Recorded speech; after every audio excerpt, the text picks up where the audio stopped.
My name is Rukmini Miller. I'm a member of the International Board of Directors and the manager of the Small Grants Program. I just want to take a moment to remind everyone that the current grant cycle, is open until the 1st of December. The application is simple, straightforward, and online. We love reading about your inspiring projects, events, and retreats, and we really love helping to provide financial support for them. I'm joining you today from Ithaca, New York. This weekend, I'm headed to my other home, Cape Town, South Africa, where I'll be leading the dances at a big 3-day sacred music and dance festival. Many of you ask me how the circle is going in Cape Town, and I'm happy to report that it is thriving. We hope you will consider coming and visiting us soon. Now, on to our interview. I really hit the jackpot when I was asked to welcome and introduce these two remarkable women who have contributed so much to our dance family and who continue to serve us and the dances in many ways. They are both personal role models, teachers, and mentors to me, as I know they are to many of you. For those of you who haven't had the opportunity to study with or be guided by these women, you are in for a treat. Each will answer questions and share some thoughts and experiences regarding the dances, as well as lead us in a practice. I'm just going to adjust my little makeshift teleprompter here, which I set up because when I'm excited, I tend to ramble, trying not to do that today.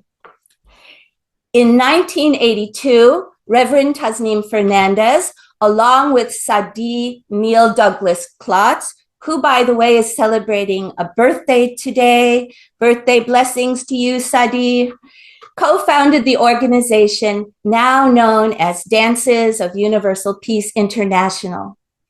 Together, they designed the dance mentoring system and established the certification guidelines for aspiring dance and walk leaders.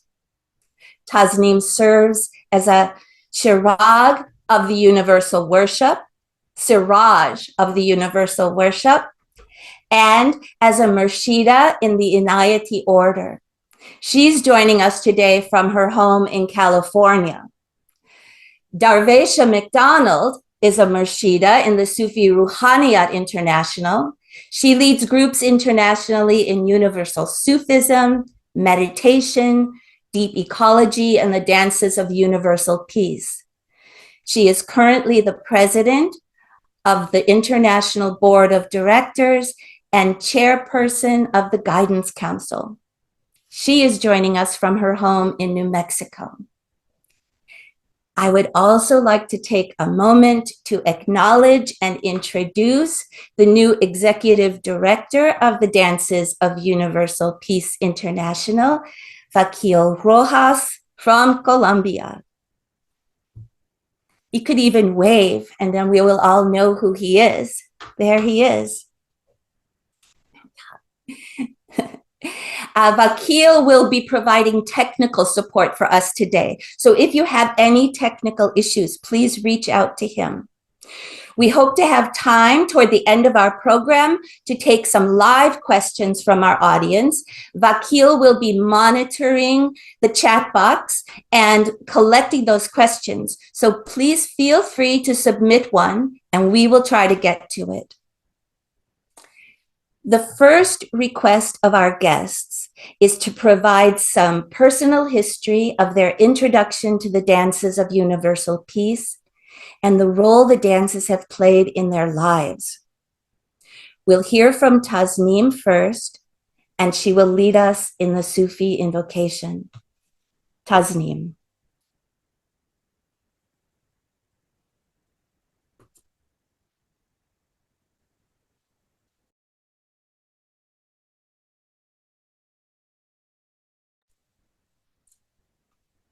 Vakil, we need to unmute Tasnim so we can hear her beautiful voice. There.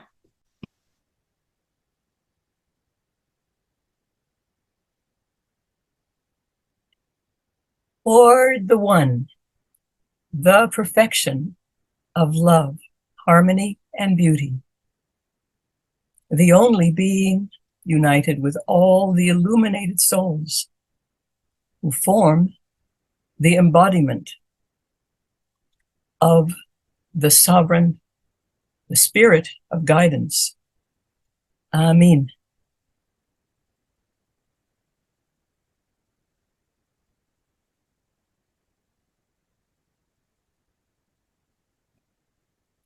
I hear the invocation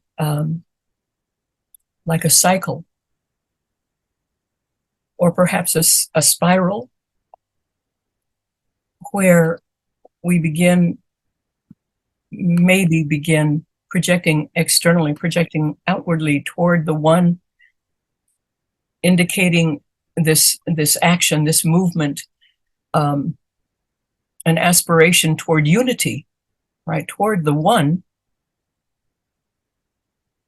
And the only words we can, for the moment, describe that by is a perfection of love, harmony, and beauty. When we say the only being, we're not referring at this level of the prayer. We're not referring to an entification that comes in the next phase, but think of being as a condition.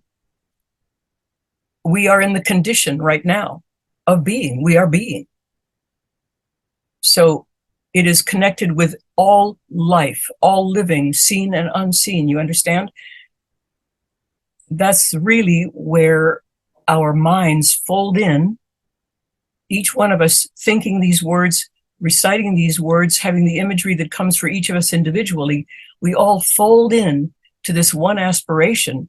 And when we pray together, this is what is the upliftment. This is what is behind the dances of universal peace, is intentionally, consciously, inshallah, consciously praying together.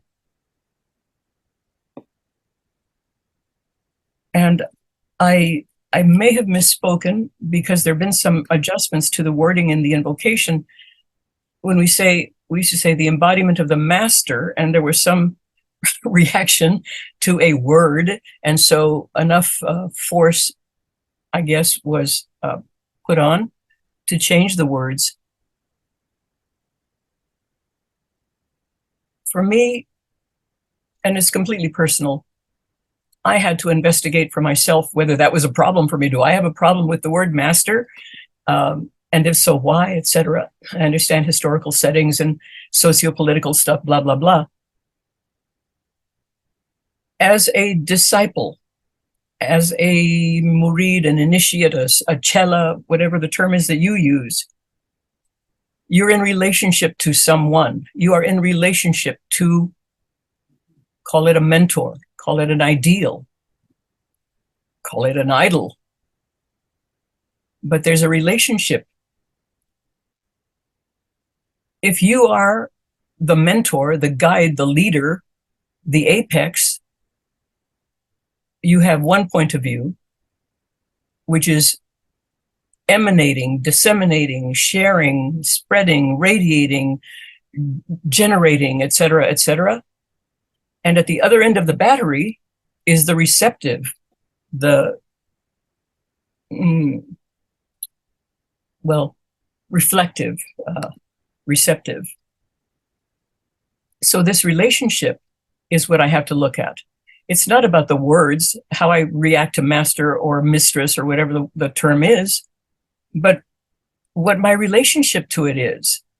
Am I submitted or surrendered or bowed, a little bit or enough, so that I see that someone actually knows more than me, has more experience than me, maybe can teach me something. Maybe I ought to close my eyes and give them my hand and let them lead me.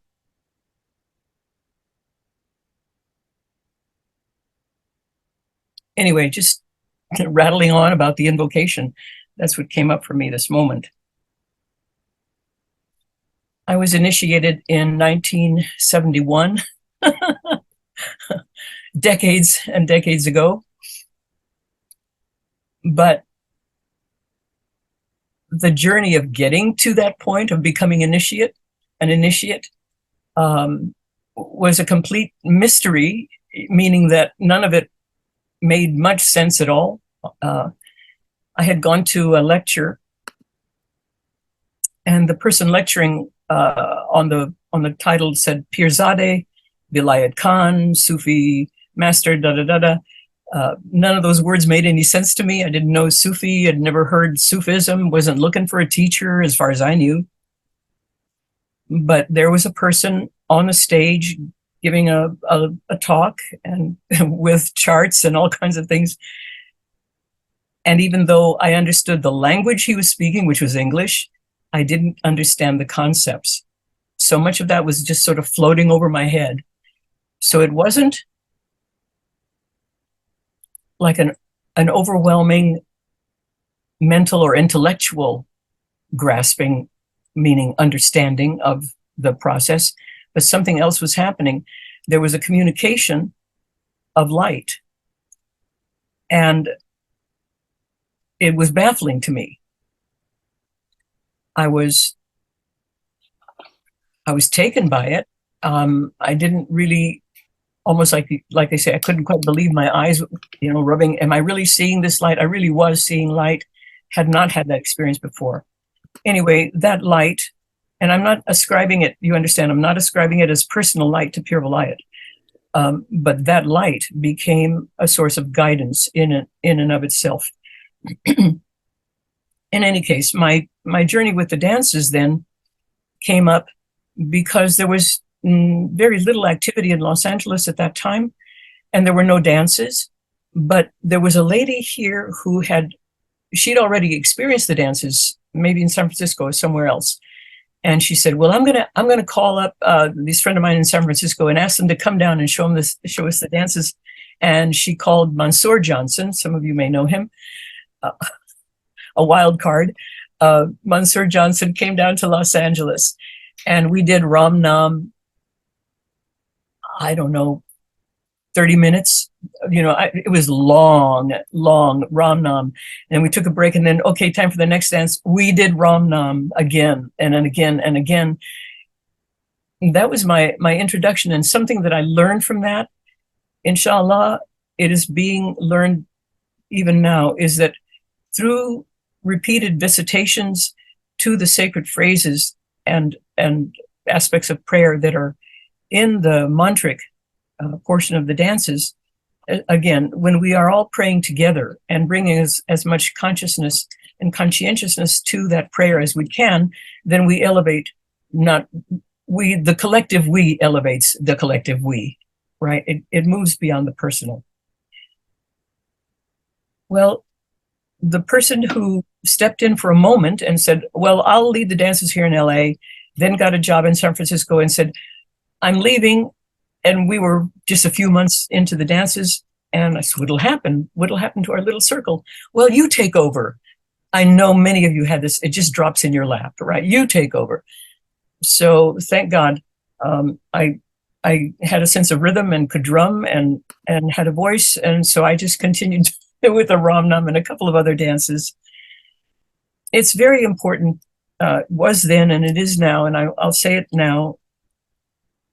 It's very important, beloved dancers and dance leaders, that you establish a relationship with the founder, not that he would claim foundational credit, but the inspiration that came to Sufi Ahmed Murad Chishti, may God be pleased with him, Murshid Samuel Lewis, to bring a kind of staid, little stultified practice of seated meditation and contemplation, and bringing it into an eyes open, active, meaning moving, participating setting. And for you dancers and dance leaders to establish a relationship with that inspiration is very important. Many, many dances have grown out of this seed, in all different languages and with multiple parts, and call and response, and a lot of beautiful ornamentation, etc. Please remember, do not leave the basics behind. As simple and unattractive and unglorious as you may think they are the foundation of the whole thing. And if you have that, then you can do the others beyond what you think you can do. But praise and gratitude to Murshid Samuel Lewis for bringing this practice to us, and for allowing me to be a piece of it. Alhamdulillah. And before turning to Darvesha, I just want to say, Darvesha, thank you. I give you my thanks. Darvesha was with us right at the very beginning. Sadi and I started along with Kameh, but it was mostly Sadi and I at the beginning. And then those early supporters and cohorts came to shore up and support and continue this impulse that was growing through us. And Darvesha was one of those. And thank you, Darvesha, one of our original board members and mentors and et cetera. Another beautiful, lovely being. Thank you.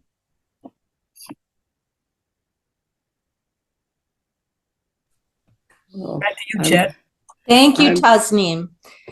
So Darvesha, good, you're already unmuted. We would just love to hear about some of your experiences with the with the dances, how they were introduced to you and how they've served you in your life. Yeah, okay. Thank you, Tasnim, for that lovely introduction. And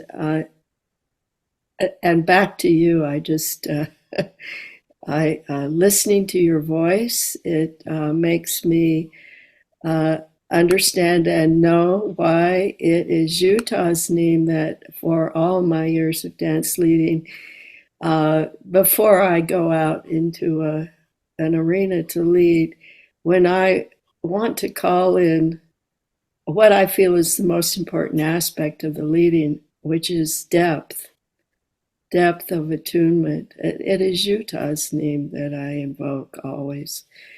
And again, just listening to you, I think we learn with the dances that everything is carried in the sound. And there is the depth that you carry, the attunement you carry is carried in your voice. And I can feel it today as vivid as I always have when I'm with you.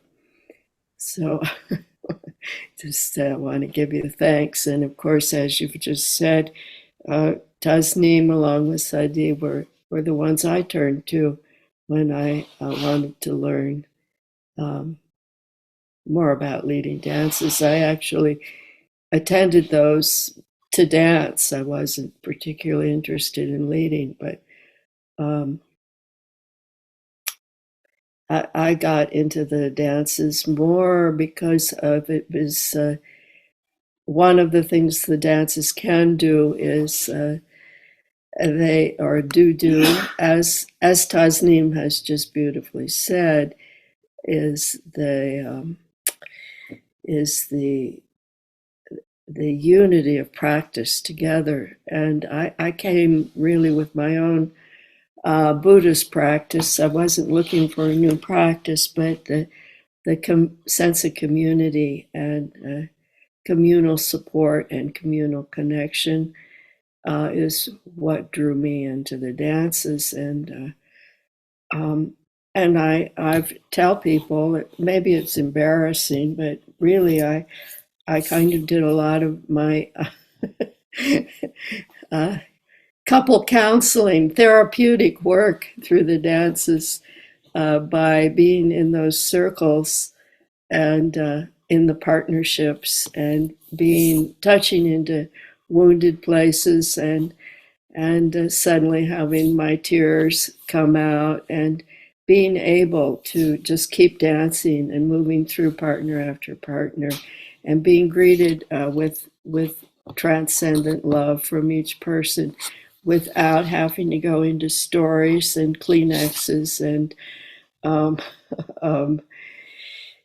I'll fix you, let me help you. None of that. Just just sending love to each other.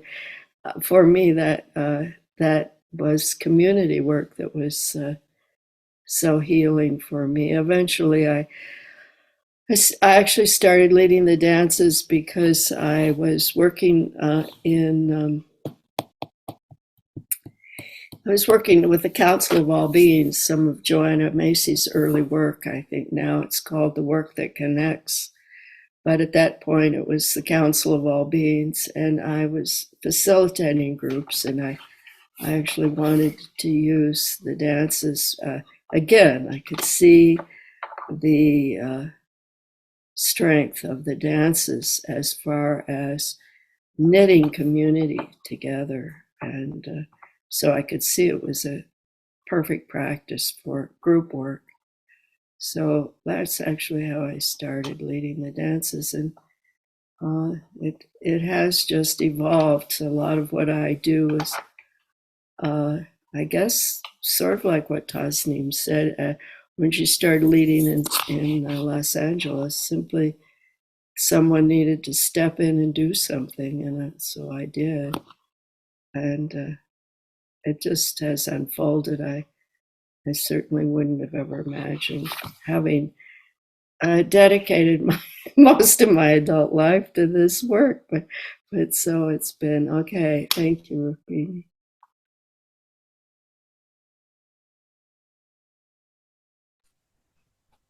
Wow, thank you, Darvesha. I feel like we all need to just take a couple of deep breaths and soak in all these beautiful words from both Tasnim and Darvesha. Oh, it really is. Like I felt the same way as Darvesha was explaining. As soon as I heard Tasnim's voice, it's like, oh yeah, this is what I invoke. Like I call this to myself every time I lead the dances. Both of you are such beacons of light. So Tasnim, we're keen to hear now about some of your experiences specifically with dance and walk training.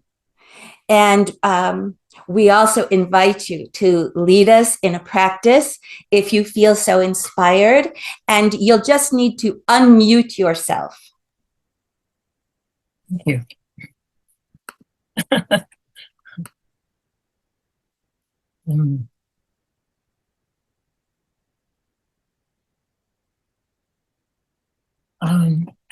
I want to address your question, and at the same time, when I close my eyes, there's something else happening.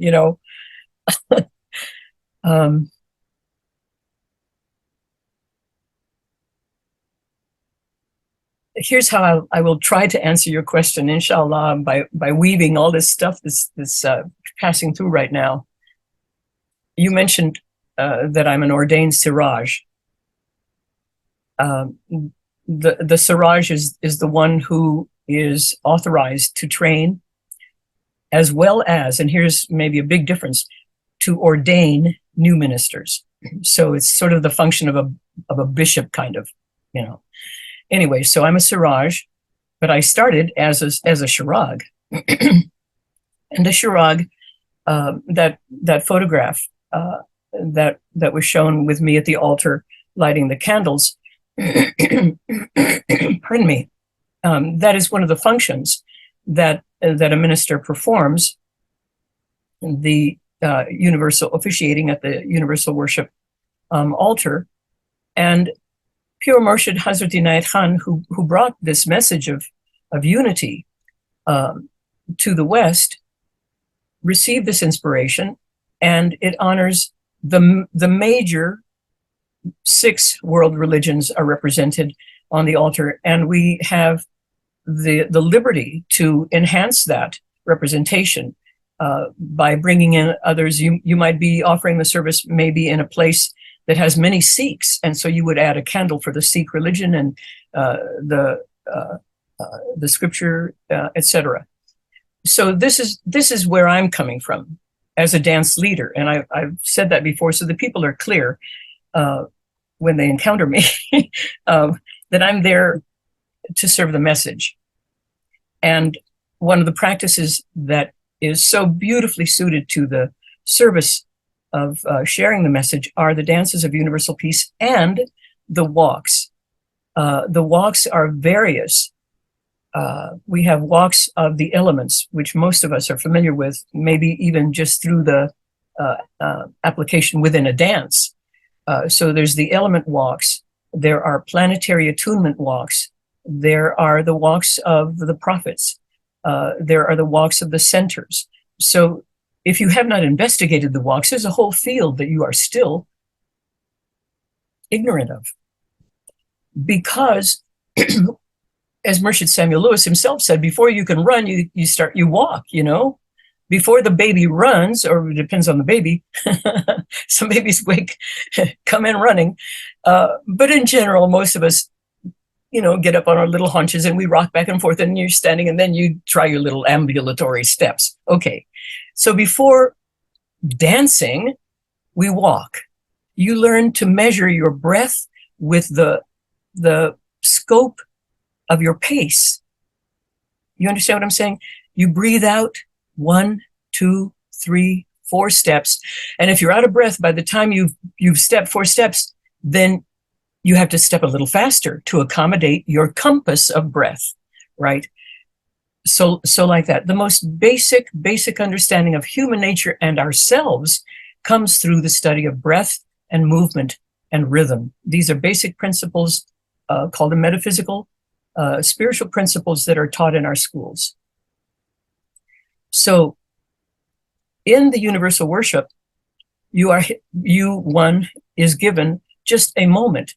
In that image where I have my hands uplifted with the taper, and I'm about to light the candle, and as I'm holding up the taper, I say, "To the glory of the omnipresent God, we kindle the light." So in these short, 6 seconds, 8 seconds, to the glory of, in those seconds, you have that much time for your attuning to drawing the light, and it's all symbolism, right?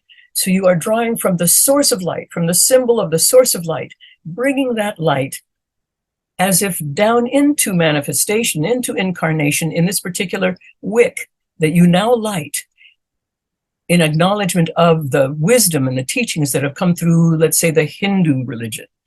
And in that moment, what I am doing as a Siraj and as a Murid, this is what I want to connect for us, is not just as a Siraj or a Shirag, but as a Murid, because these are Murid practices. The Murid attunes to various of the beings, inshallah, attuning to the being of Lord Krishna, whatever little or however much you may know. Maybe you know that he plays a flute. Okay, so that's one little image you can carry, is the Lord Krishna playing the flute, and call it the music of love, the notes that come out and infatuate every heart. All the gopis go crazy in love, it's like that. And often he's depicted in blue and in the sari, and so whatever the imagery you can bring in, that's enough to begin. And maybe you have read something of the Bhagavad Gita, where the Lord Krishna is advising his student how to carry out in life, how to, go down there onto this field of the battle, and how.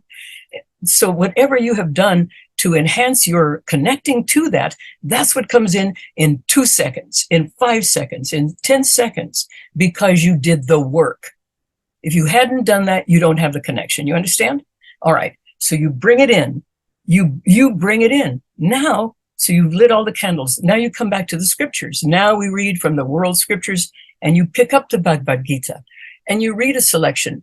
What is reading? What is speaking? The Gita is speaking, not you, because you've attuned yourself to the one that represents that. This is all to get us to the walks. I want to make these connections for you. When we do the walk of attunement, and let's say it is the walk attuning to the Lord Krishna, Sri Krishna. So again, all that imagery, whatever your connection is, whatever you can bring in somatically into your physical being, so that you walk feeling as if that presence inhabits you. Lord, you are Lord Krishna. There is no other, here and now or not. Right? It's like that. So we are, by capacity increasing, God willing, able to carry these masters, saints, and prophets in the largest temple ever, the human heart. So when I train Shirags, I say to them, I direct them to imagine the altar of their heart and to imagine the candles, to imagine all of that, and behind them to see whatever image they are carrying of each of those representatives, and to notice, is one bright? Is one more glittery, more glowing? Is one very tall? Is one short? How do you carry those presences within yourself? Because that's the reality of them, is what you carry within yourself. So then, as this capacity increases, the idea of universal peace, which transcends war and peace. You know, right now we're in the midst of this clashing conflict all over the world, not only in the most horrible latest one, but universal peace, which has no opposite, because it is not an emotion. Peace is, we think of peace, or maybe relate to peace, as an emotion of tranquility, maybe solemnity, silence, etc. But we're still qualifying it with adjectives. We're still describing it. It is beyond description, the peace that passes understanding. That is universal peace. And if you are dancing and exciting your dancers and keeping them entertained and blah, blah, blah, blah, blah, you have not yet brought them to universal peace. You must create that yourself, dance leader, in order to pass it on, or you don't have it. Someone in the circle might have it more than the dance leader, and they will bring the circle up because they're praying. Astaghfirullah, I said too much. Amen. Oh no, we could listen to that all day. Thank you so much. You're welcome. And I wonder if do you feel inspired to lead us in a little something? It could be anything that you feel called to.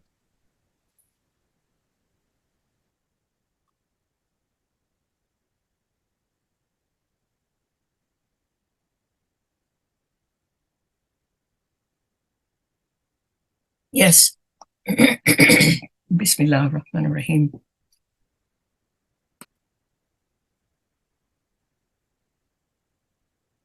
I mentioned the path of light, and we'll invoke in Arabic the word for divine light, which is Nur, spelled either N-O-O-R, Nur, or N-U-R, either way, Nur.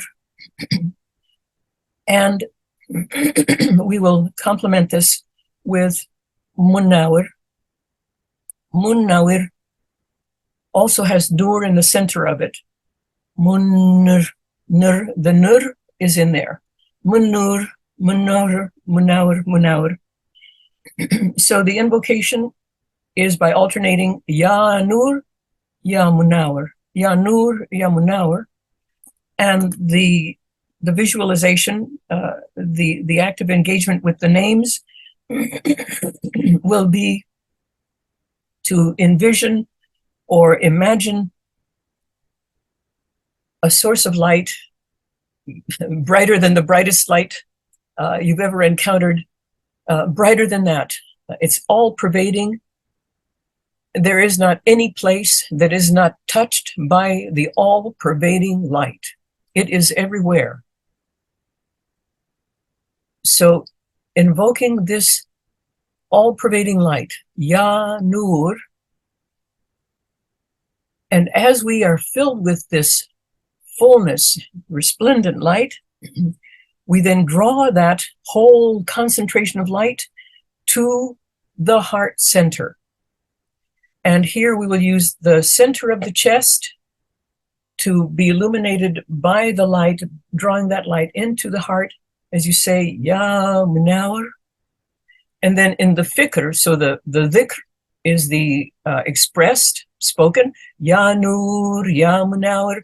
And the fikr with an F, fikr, is now the contemplation, contemplating Nur without the Ya, just inhaling divine Nur, and then exhaling that Nur into the heart. Inhaling Nur, now so you stay with the heart center, and you inhale Nur silently. And now the active part, exhalation, is radiating from the lamp, the munawar, from the radiance, radiating radiance of light. So Ya Nur, Ya Munawar, spoken 11 times, and then Nur, envisioning light, drawing it in with the breath, bringing it to the heart center, and then breathing out Munawar without saying it or thinking the Ya, breathing out Munawar, breathing in Nur, bringing it to the heart, breathing out Munawar 11 times. And then the fikr asir, the final part of any of these practices, is to leave behind, becoming more and more subtle, leaving behind the zikr, leaving behind the fikr. And now the fikr asir, asir means the secret. The secret of what we've invoked is in the deep silence. أعوذ بالله السميع العليم من الشيطان الرجيم بسم الله الرحمن الرحيم.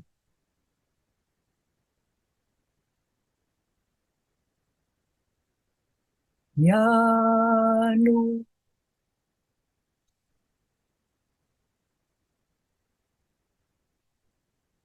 Ya Munawar, Ya Nur,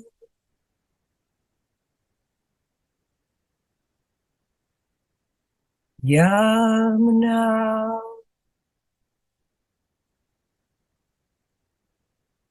Ya Nur,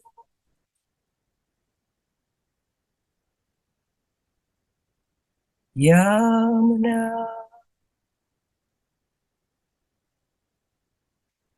Ya Nur,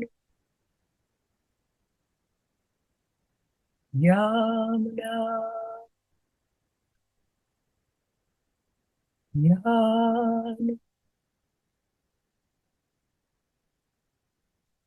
Ya Munawar, Ya,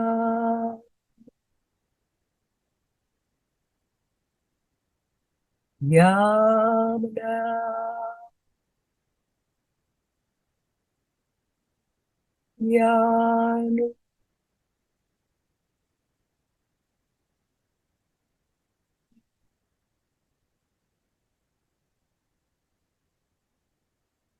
Ya Nur,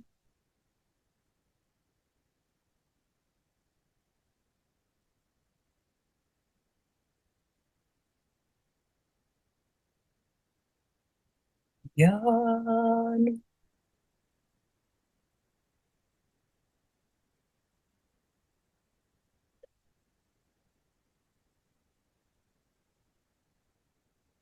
Ya Nur,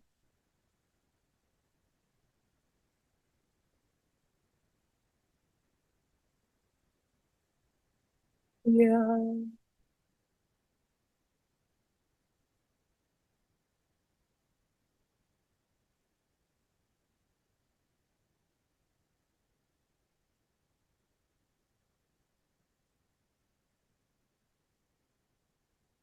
inhaling Nur, exhaling Munawar, 11 breaths.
the conclusion of your 11 breaths, sink into the deep silence, absorbed, one with, commingled with the all-pervading light.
Take an embodied breath in, gently opening the eyes. Present moment. Amen. Oh, Amin. Ya Shakur. Thank you. Thank you. Oh, Darvesha. If there's anything you feel like you'd like to add to the thread that Tasnim just shared, please do. However, what we'd really like to know is, given your unique role as president of the board of directors and chairperson of the guidance council, we'd like to hear what you consider relevant and important issues regarding the dances in current times. And we'd also love it if you would share a practice with us as well. Okay, Rukmini, thank you. As we would have it, I would tie in with what Tasnim said, because she's brought up what I feel is the most relevant. So I could say nothing more except ditto to what Tasnim has said.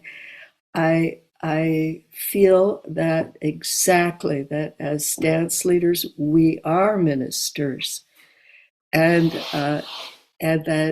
that's what we're doing. It's a ministry, and as we would be deep in our spiritual practices and attuned with the spiritual practices, what we're transmitting, what we're preaching, is universalism. That whatever the ideals are of each of these traditions, that somehow we're transmitting the ideals. And so basically, realization isn't easy, but it's relatively easy compared to the much greater task of actualizing it. And when we step out as dance leaders, our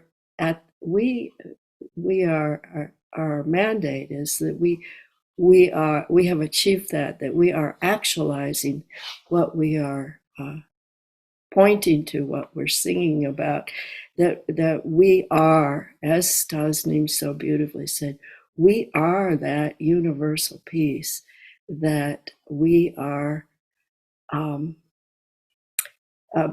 preaching about. I have a quote here from the master of my partner, Ishan, Prabhupada, who said, preaching is the essence and purity is the force. So preaching is one thing, but the force is our purity, our emptiness, our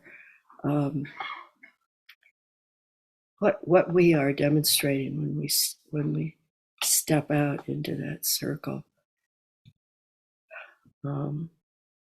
So the dance experience that everyone is so enlivened by and enthusiastic about generally is an experience of fana. We do find ourselves finally on vacation from our egotistic desires and calculations, and that we are at rest, we are at ease in this place of togetherness and unity, moving together, singing together.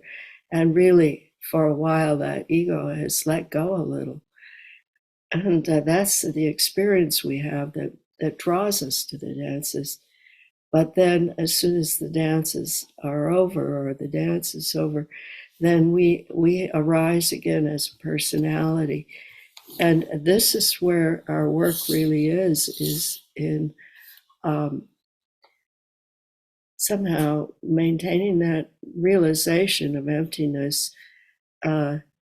in such a way that we can, when we walk out into the circle to lead, that we can demonstrate, manifest, be that. So that's our work. So I want to mention we have part of our training is to understand, deepen in what we call the ethical guidelines. And even though, in all traditions, I think the ethics or decorum, etiquette, all of this is pretty much the same in all traditions. It all, in the Quechua tradition, they use the word aini, reciprocity. It pretty much boils down to the golden rule. That's what they call it in Christianity. Every tradition has a way of talking about this essence of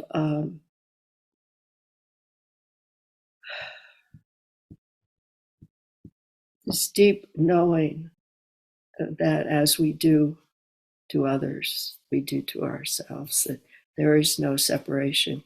It all comes from our deep understanding of unity. But how it's played out in our lives, and really, this is the dance of universal peace. How we live our lives.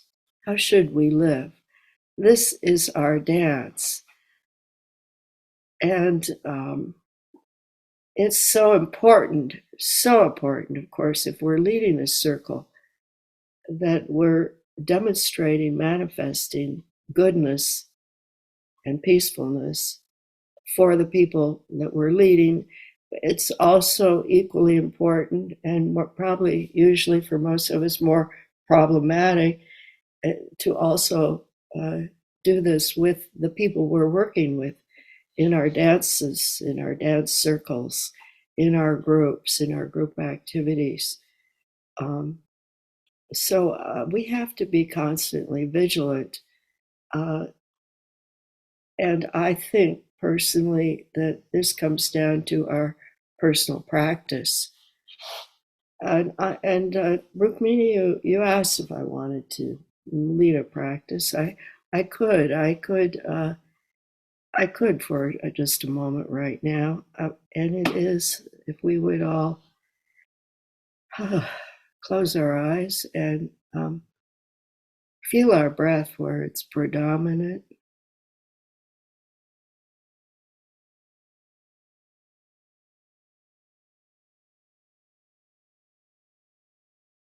Now, the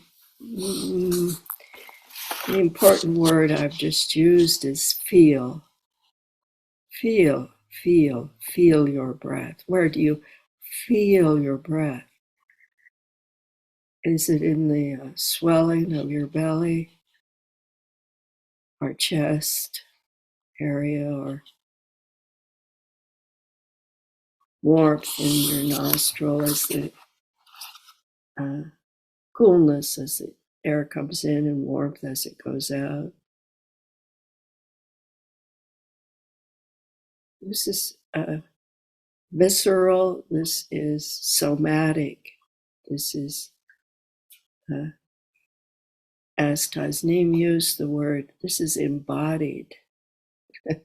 This is what's happening here and now. This is happening, and are you there, present for it? Can you feel it?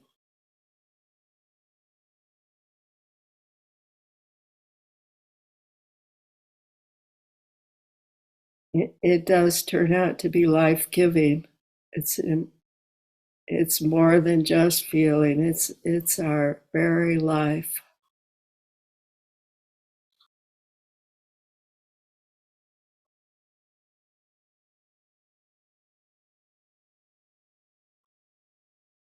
If you're doing this, you might notice that other things keep creeping in besides the sensation of your breath. There are the thinking mind, the part of the mind that thinks, kicks in naturally. It starts having perceptions and opinions, ideas, likes and dislikes. Well, first there's feeling of pleasant and unpleasant. But as soon as something feels pleasant, the thinking mind kicks in and says, I'd like more of that. Or if it's unpleasant, the thinking mind immediately jumps in and says, I don't like that. Let's get rid of it or make it wrong or make it go away. So I'd like to invite you to see if you can actually distinguish the difference between sensation and thought. And when something arises that is a thought, just notice or even label it, thinking, and then return back to feeling, sensation, sensing. You could label it sensing the breath. And just keep noticing the difference. If something feels good, that's still sensing, that's still feeling. But as soon as there's a concept about it, an idea, and now you're in a kind of virtual reality of making up a story about it.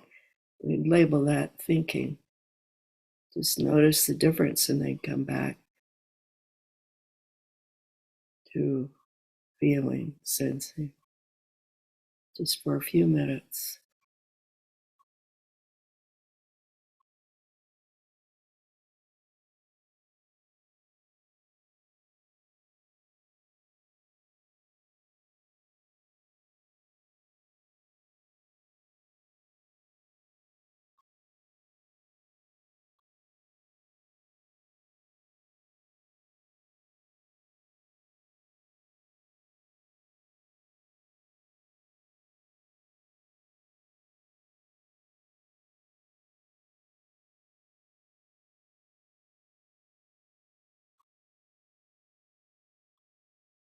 Nothing else to do, just either feeling or thinking, feeling or thinking.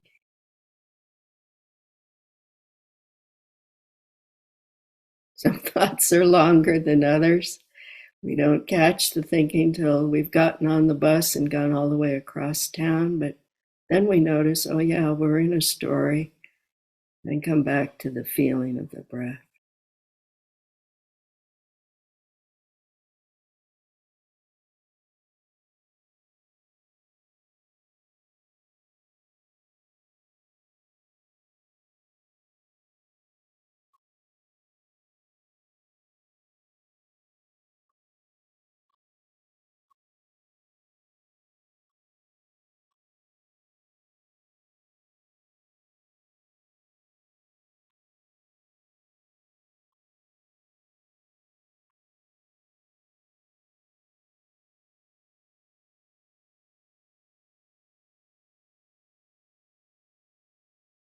Amen.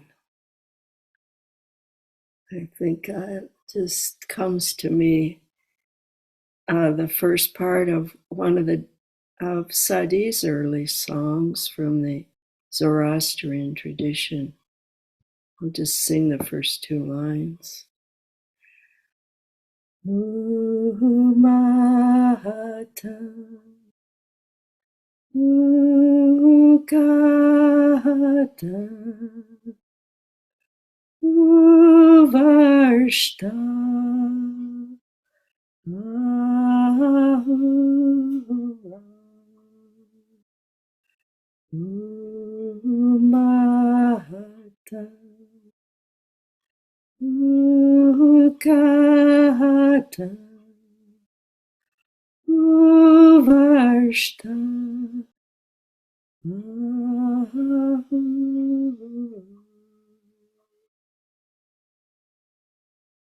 Umata's right thinking, Ukata's right speech, and Huvarshta is right action.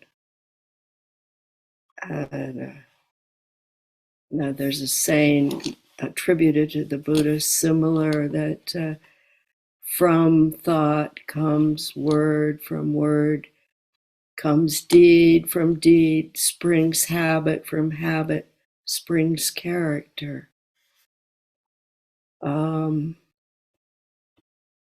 So our practice has to be at the beginning where the thought begins, because as the thought accelerates, it grooves deeper and becomes harder and harder to control until a match is much easier to put out than a raging fire. A practice of self-witnessing where we can immediately identify when within ourselves emotions like jealousy and competitiveness come up, so that when they first arise, we can take care of them by simply saying, there. Or as Thich Nhat Hanh says, serve them a cup of tea. Okay, old friend, I know you. This is not about repression, and it's not about shame, because we all have these feelings. It's about acceptance and openness. And we simply say, oh yeah, hi, old friend, have a cup of tea. But now, please, there's the door. In other words, we want to be skillful at the get-go, and we want to have the taste. That's why it's so important to be able to know, to be deep within our sensory awareness of what that sticky feeling is when competitiveness or jealousy comes up. And then we can, oh yeah, disperse. As they say in the old films, the kings come in and all the attendants are there and they want privacy. They say, disperse. Disperse. So if we do it at that level, it's fairly easy for them to disperse, and much harder when it's become such an issue that we have to go to the ethics committee for it. So I urge all of you to have a practice of self-witnessing and to deepen in that every day. Just get more and more skillful at truly knowing when you are feeling a little bit, when there's a little bit of stickiness in there that might grow into something really like tar baby if we're not careful. So I urge you to read the ethical guidelines regularly. If you're a mentor, I urge you to talk to your mentees about them, go over them, and to emphasize the importance of etiquette and politeness and friendliness to your peers, and naturally to demonstrate your goodness and your peacefulness when you step out into this circle. I feel that this is truly the dance of universal peace.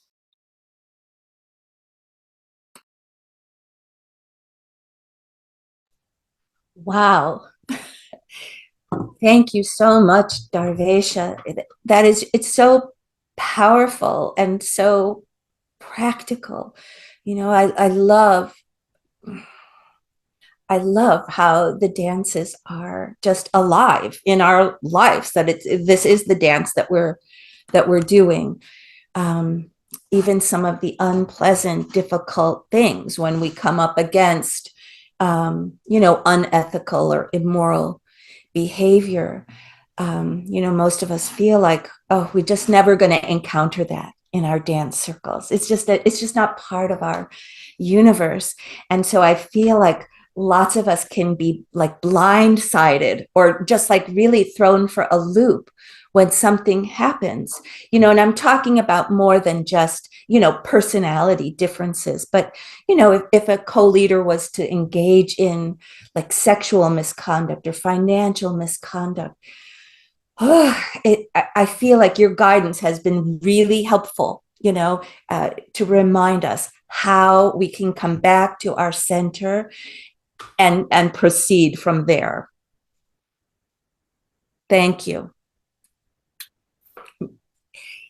So we're going to turn to Vakil now, who has been monitoring the chat box, and he's going to let us know if any questions have been submitted.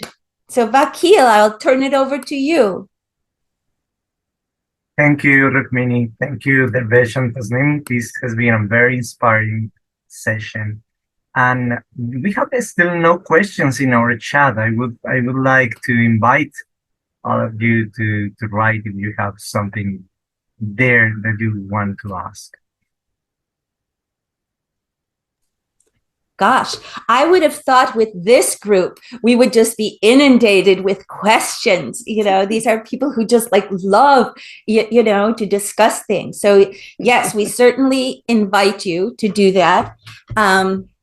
And maybe while we're waiting for a question to come in, if I could just ask just a little bit of follow-up, Darvesha, about the ethics committee, like how most of us, I don't think, understands like how the mechanism works.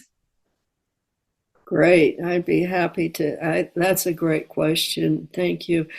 Up until just very recently, the ethics committee is who has been for years, it's been Abraham Sussman and Kuan Yin Williams, has been there to for what we would call infractions. That is, if somebody's done something really out of line, then they take it to the ethics committee, and then there is then they work with them together. But we have recently decided that this is not what we want it to be anymore. We want it to be much more expanded. What we would like now is for people to know that they can turn to the ethics committee if they want, if they have something that needs mediation. So there's not necessarily an ethical infraction, but a place to go where there's difficulties and mediation is needed. And we have not rewritten up the guidelines, so this is not yet printed on our website. So you're hearing it here. So I apologize. We haven't caught up with ourselves yet, but we are wanting to be available now for people who want, to discuss certain difficulties and want some help or mediation, or so we are expanding that. Thank you. That's very helpful to know. And I wonder, we've got about maybe 15, 20 minutes. I don't know, Vakil will give me the signal if we've got a question, but I'm just wondering if, we do have a question. Okay, that's great. I'll let him share the question with us. Okay, thank you. Donna Walia from Chicago writes, As a longtime dancer since the 80s, I find more recent dances too popular that do not have a deep attunement. They are just fun or pretty songs with movement. How to balance the enthusiasm of new creative voices with deeper attunement? Wow, great question. Tasnim, would you like to address that one first? Am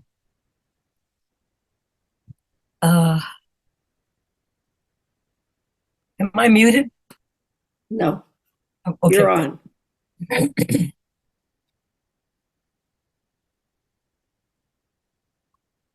Well, if the dance has as its inside core, this doesn't make any sense, but you know those Tootsie Roll sucker lollipops, there's the chocolate in the center, and then there's all of that sugary colored stuff around it. So if at the core, the chocolate center of the dance is the sacred phrase, that is what anchors it. Murshid Sam said it. This is the anchor for the dances. So when we take a line of poetry, which may indeed be inspiring, produce joy or whatever the sensation is, it's still not sacred language, so to speak, so that you can drop into a current of sound, a sound current. For instance, gate, gate, paragate, parasam, gate, bodhisvaha. This prayer has been recited by people who never heard of the dances because that is their practice. So they do it and do it and do it. And all of that praying on that mantric phrase goes into the atmosphere. And when we do the dance inspired by that sacred phrase, then we are riding on a sound current that is not limited to our own realization or ability to manifest in that moment. So we ride on the prayers of others and we add and enhance those. It's much easier to do that when we have such a phrase or la ilaha illallah and any of those foundational phrases. It's much easier to get the group into that consonance than it is to have the same effect with a new phrase in a vernacular language. So that's the other thing, is if you are doing too many dances in the language that you speak, German, Italian, or Russian, whatever your language is, too many vernacular dances will bring that energy to a particular social spot. So we want to lift up by taking the mind out of the phrase that we are used to saying and interpreting. You can't really give a definition to something that is such as an om. How can you define that? Any 10,000 ways you can define it, and that doesn't mean that you have captured it, right? So stay with the mantric phrase. Don't let the popular thing take over. I think I've gone a little bit off topic. Really, it's anchored with the sacred phrase. Otherwise, they do get watered down and they lose magnetism. That's the other thing, is because these prayers have been recited for so many generations by so many thousands of devotional supplicants, they have an energy or a magnetism.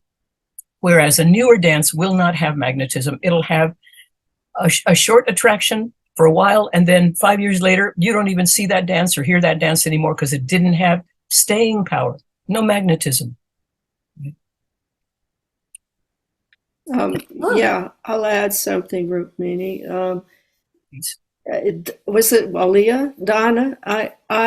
You didn't say whether the new dances you were referring to, whether or not they were personal poetry dances or whether they did have the sacred phrase. And so yes, I think if they have the sacred phrase, the scriptures there, they have the potential to have magnetism. It doesn't matter whether they're new or not. But the other half is what Tasnim and I spent the whole first half of today talking about, is who's presenting it and where are they coming from and what is their depth of attunement. And so you might have a dance that has potential, but not being presented by someone who's carrying the depth. So I wouldn't say of course, Tasneem and I know exactly what you meant by your question, completely. And it's something we're working with all these years. It isn't just now, although now the dances are spreading further and further, and so it's more relevant, this question, than ever. But I think what we're saying is, if there's a sacred phrase and an attunement, a leader who actually carries the depth of spiritual practice, then that dance has potential, whether or not it did in that particular instant or not. Beautiful. Yes, that's so helpful. Thank you. And I think, Vakil, I see a question from one of my beloved co-leaders in Ithaca, which to me feels like it's kind of connected to this question. So perhaps, Vakil, do you see the question from Diane Olden? Yes, we have that question and also a question from Beth Shekinah. Both are very interesting. Would you like to start with Diane's question? Sure. Would either of you share your reflections on cultural appropriation and how we take that into consideration into the dances? Darvesha, start. Oh, no, you start. I'm happy to, but I'm happy to go after you.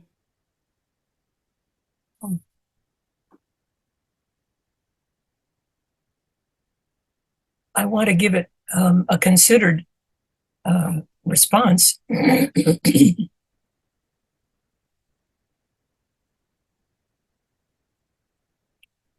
It's a bit of a tricky question for me because on one hand, I could look at myself and how I admire so many different cultures and traditions from these different cultures. And in my admiration, I might take up some mannerism or some of the clothing, or I might take something on. I might appropriate something of that culture onto myself because of my admiration, because of my attraction and valuing of that culture.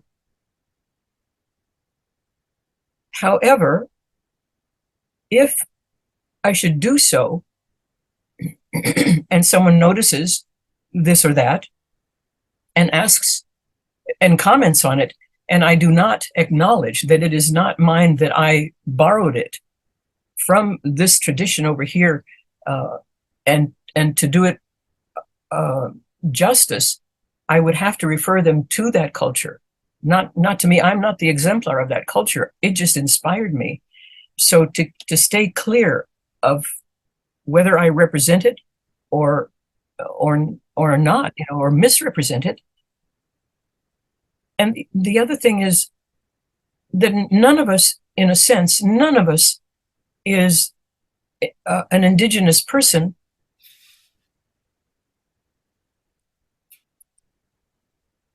in the sense of tribal affiliation. And yet, a transcendent perspective would be that each of us is indigenous upon the earth. We are earth people. And this earth peopleness allows us to fraternally,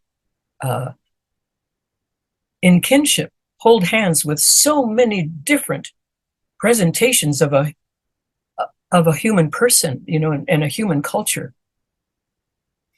So to try and keep in balance these things, for me, I mean, I'm wearing a huipil, and at least in what I'm wearing today, I can say I'm not appropriating this specifically because I'm of this culture, but I'm many generations removed. So I'm honoring the ancestral lineage that I've inherited. And when I sometimes wear clothing from other traditions, I'm acknowledging their ancestral transmission, what they've given to the people that have come all the way to this time and place that I can admire and also can display as an act of respect and admiration. So we have to be careful in our dances that we don't present them, and you know this already, I'm repeating things you know, that we don't say, and now we're going to do a Buddhist dance, because a Buddhist could be there, go, I never heard that dance, I don't know that dance, you know, or I'm going to do we're not going to do this Native American dance, and God forbid, you know, we offend someone by our not taking time to look at the roots of what we are wanting to offer in a respectful way. Inshallah. Darvesha, please. Oh, I don't think I can add to that. It is so tricky, and I think you answered it beautifully. I think it's important that yes, that we understand most of us are not trying to appropriate anything. It's coming from our admiration and love, and that in any of those cultures there will be people who are saying, yes, please help us to spread what we love, we want to see it spread far and wide. And there are those who say, no, you're stealing my thunder.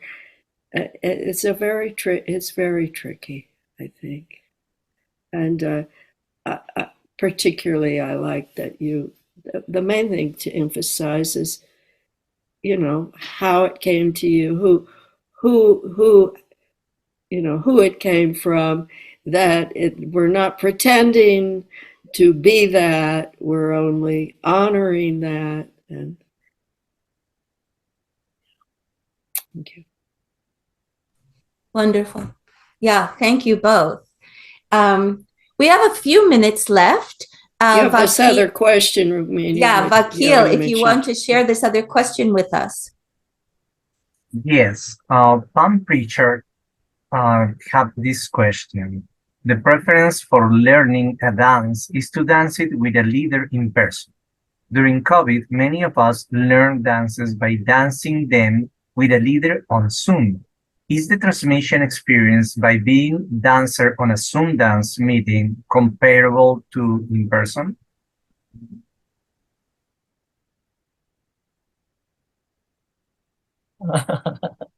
That's another one of those questions.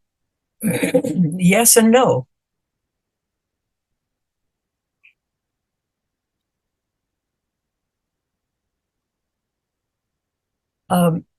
If I may, then would I, not to be so glib, you know, yes and no, both are true. I think it might depend on the condition of receptivity of the viewer. If we happen to be watching on a screen and we are more the observer, you know, the viewer, and I'm sitting here and I'm watching a screen and I'm learning the dance like that, or through the medium, limited though it might be, through the medium, if I am able to empty my space and receive the transmission that I know that person is also involved in, then it doesn't matter that we're using a screen.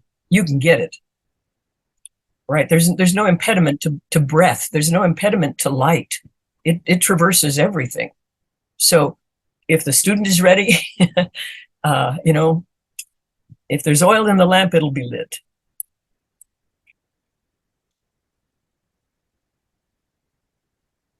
Darvesha.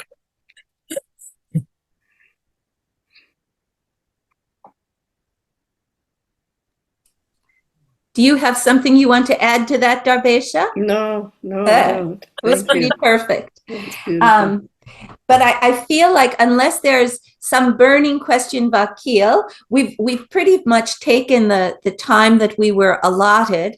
So I hope everybody feels like we got to their questions.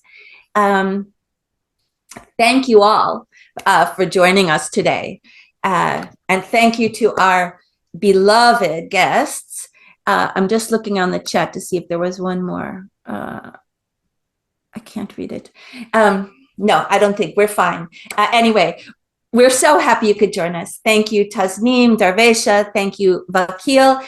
And I want to let you know that our next Dance Deepening interview is scheduled for Wednesday, November 8th. And you'll see the promotions and notices about it. And we hope you can join us then. And may all beings be well and at peace. May peace prevail on earth. Amen. Thank you all.